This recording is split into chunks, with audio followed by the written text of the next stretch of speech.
Hey guys, gals, and non-binary pals. It's the Glenn, back with another video. Today, instead of having a script like we did before, we're going to try to go without a script. So this is probably going to be mostly unedited, and hopefully you can keep up.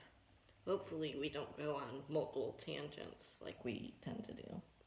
But I just wanted to do a bit of an infodump video as we're trying to get some content out as we start our YouTube channel and whatnot. So I thought, what better way to start an infodump as to go through some of our fandoms that we're in and see what piques our interest in terms of getting us on a tangent. So we're in a lot of different fandoms. Some that are more in the literature sphere, some that are more in the video game sphere. We're into witchcraft and spirituality as a system where Omnitheistic Pagan, with our patron deity being Loki. Some altars within the system veil, meaning that they cover their head, cover our head, and cover our hair as a way to emotionally and spiritually protect us. We also sometimes mask, where we'll put on a face mask to protect ourselves physically in our physical health. And sometimes we'll put the two together and sort of mesh the two ideas so that way we're both physically and metaphysically protected. But that's some altars. Obviously, we don't do that all the time, as you can see with our cowlicks and everything. We want to, we'd love to be able to shave our head because that's kind of what we usually do. Usually we go around with our head being completely shaven because that gives us the most amount of gender euphoria. We also sometimes wear our elf ears, and maybe we'll wear our loops, which is basically fancy earplugs. And maybe we'll go and on another day, when we're not wearing the elf ears, we might wear noise canceling headphones. Now we don't have any at the moment because we have no income, but hopefully doing YouTube and content creation will eventually lead us to getting some form of income going on. We're not really consistent though with our uploads on any platform, and that's going to include YouTube, so I doubt we'll get too much income, especially as we really don't get a lot of views on any of our social media platforms, but you never know. This is, like I said, this is just us ranting at the camera for a while, and hopefully you get a gist for our vibes, our how we tend to talk, right? This is just sort of us getting to know one another, right? But going back into like witchcraft and everything, and like how we're omnitheistic pagan. Now some altars have like a specific religion or spirituality that they adhere to. For example, we have a Medusa interject who is a Hellenistic pagan. She worships the Greek pantheon, and I believe her patron is Athena. It makes sense given the legend that she stems from, but that's besides the point. Another couple altars, Stendar, an interject from the Elder Scrolls, and Frost, a brain-made altar, are both Norse pagan. Um, they specifically, and I believe exclusively, work with the Norse pagan pantheon, the Norse pantheon. That includes Odin, Loki, Freyr, Freya, and all of those deities and whatnot. But the majority of, and we even have some Christian altars, although they're few and far between. The vast majority of us, though, are atheistic or omnitheistic. Omnitheistic meaning that we believe in the existence of all deities from all pantheons, although we may choose to only work with some at any given time. And we will never work with any sort of closed pantheon or closed deity or practice. Because, well, look at us, we're a cracker. We aren't part of any closed practices. So that isn't our area to dive headfirst into. In terms of our witchcraft, we are a chaos witch, meaning that we dabble here, there, and everywhere. Like we'll pull some divination, we'll pull some kitchen witchery, we'll pull some sigil work and manifestation, and it'll just depend on the day, it'll depend on what resources we have available to us, that sort of thing. And depending on what we want to do and our expertise in that. And it goes hand in hand with our patron deity, Loki. I believe it was Loki that reached out to us, and then we reached out.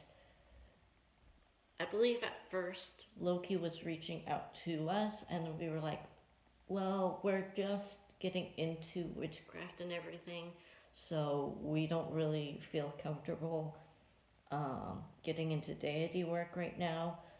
And then eventually Loki kept reaching back out and whatnot.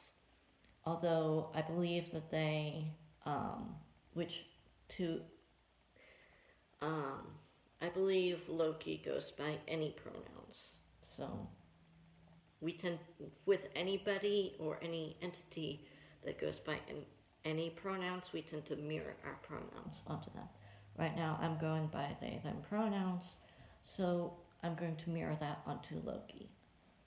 Anyways, I believe Loki was respecting our boundaries as to not wanting to work with them, but also was slowly poking into our life as they felt that we got more and more ready to work with deities, right? And so eventually we did a reading, a divination reading, and we're trying to figure out who was reaching out to us. And lo and behold, it was Loki. And so we started working with Loki and everything. We do have some boundaries with Loki, the main one being no spiders, as spiders is one of the major signs that Loki sends. But we're arachnophobic as a system. There are a few altars who aren't as afraid of spiders as the rest of us, but collectively we are arachnophobic. We do not like spiders. So that's a boundary that we set with Loki and any other deity that we work with. No spiders. And to their credit, Loki has been very respectful of that boundary. Have they found other loopholes? Yes. They have, that's another thing, is with our autism and everything, you'll see us pause and collect our thoughts and everything. Because we have ADHD. autism and ADHD. So, but anyways,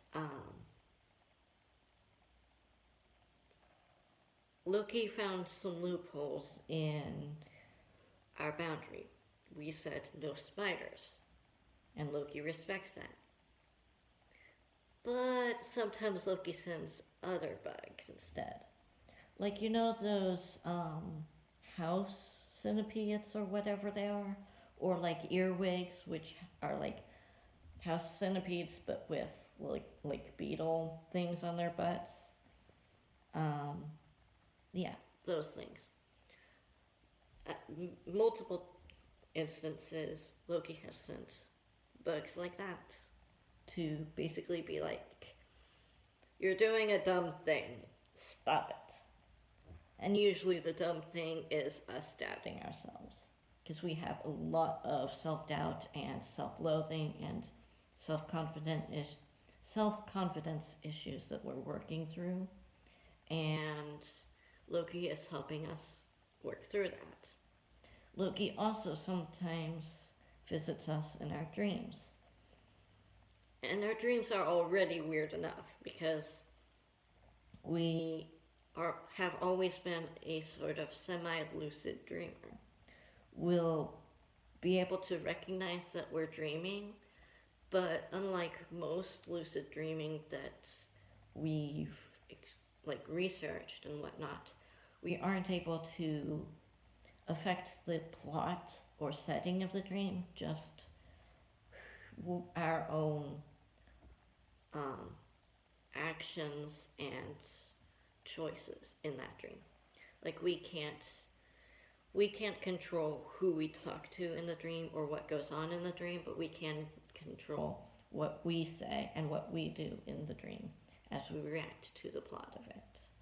But our dreams have always been super vivid, and something we took a psychology class in high school, and something our psychology teacher taught us was that most people dream in black and white. And when we heard that, we were like, we've never dreamed in black and white. So that's something that is sort of weird. A lot of things with us is weird, so par for the course there. But anyways, our dreams have always been weird and vivid and all of that. And add on Loki's chaos to the mix, and you get a lot of interesting dreams. Now, in the Norse mythology and whatnot, Loki is seen as a trickster god, as the god of mischief.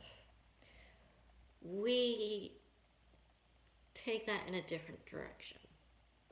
We see Loki as the god of chaos and the patron of outcasts, the patron of queer people, especially gender fluid people, and just anyone who is not really accepted in society, who is divergent in any way, neurodivergence and everything.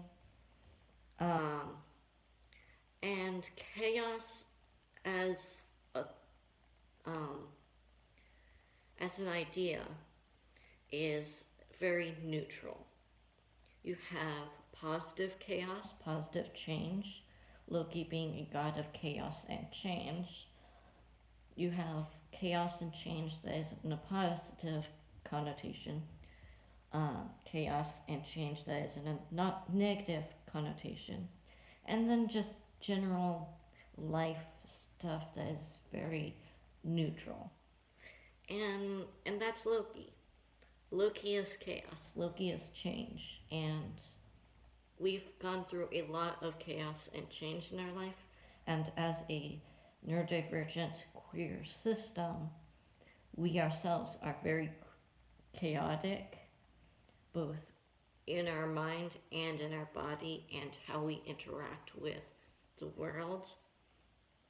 So it makes sense that we would have a patron that embodies that. So, yeah. Essentially, we're omnitheistic. We're an omnitheistic chaos witch whose patron deity is Loki. Some other things that we do with our witchcraft is more modern takes on things. For example, we love D&D, and we used to have multiple sets of dice, as we're a dice goblin, but with a bunch of chaos that happened, we now only have one set of dice. But we use that dice in a myriad of ways, one of which is dice divination, where basically you set what each number represents out loud, and then you roll it. For example, a thing we do often is odds for yes, evens for no, or vice versa, and then roll a d20 or a d12 or a d4. Sorry about that, we had an alarm go off. Anyways, we'll roll a d12 or a d4 or something or other, and with that, odds is yes, evens for no, or vice versa. And whatever it lands on, that's your answer. Sort of like how a pendulum works, or something like that. Or we'll have a specific, like we'll be trying to figure out like a decision or something, and we'll go like 1 is this, 2 is that, 3 is this, 4 is that, and then roll a d4. And that'll be our answer. Things like that. That's dice divination and whatnot. Kitchen witchery. We have our own correspondence to certain more modern foods. For example, an energy drink. An energy drink represents energy. I know, I'm just as shocked as you are. But it represents energy. It represents, it gives something to your spells and whatnot. It gives that oomph to your spells. Cajun seasoning. We haven't really seen any correspondence online talking about that specific seasoning, while other seasonings like oregano or lemon pepper get their own correspondences in kitchen witchery. We haven't seen anything about Cajun seasoning. So for us, Cajun seasoning is like health, like physical energy, things like that. It's also really good to put in like banishment spells or hexes, that sort of thing. Speaking of, we are like a gray witch. Or like a neutral witch. We work with the Baneful and the Benevolent. Meaning that if you cross us, we might just hex you. Or curse you, depending on the severity of your crime. We don't hex or curse people lightly, though. We only do that to very few people. For example, our abusers. There's a reason we're a system. We were abused as a kid. And when we have the resources to, we do tend to hex or curse our abusers. That way, they can get a little bit of karmatic justice, since justice in America isn't very good.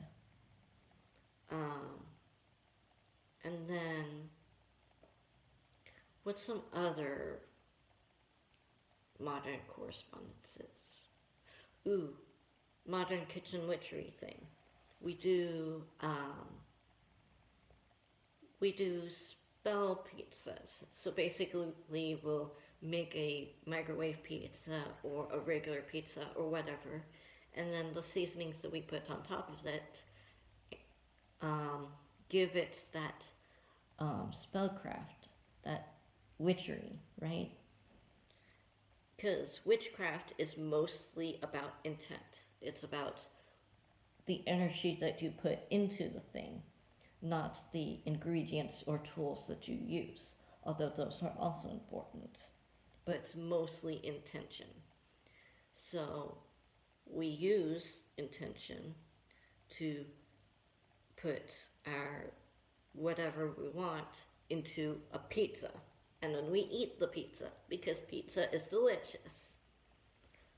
And most of the ingredients that we use and whatnot for kitchen witchery are things that we already use to make food and whatnot, right?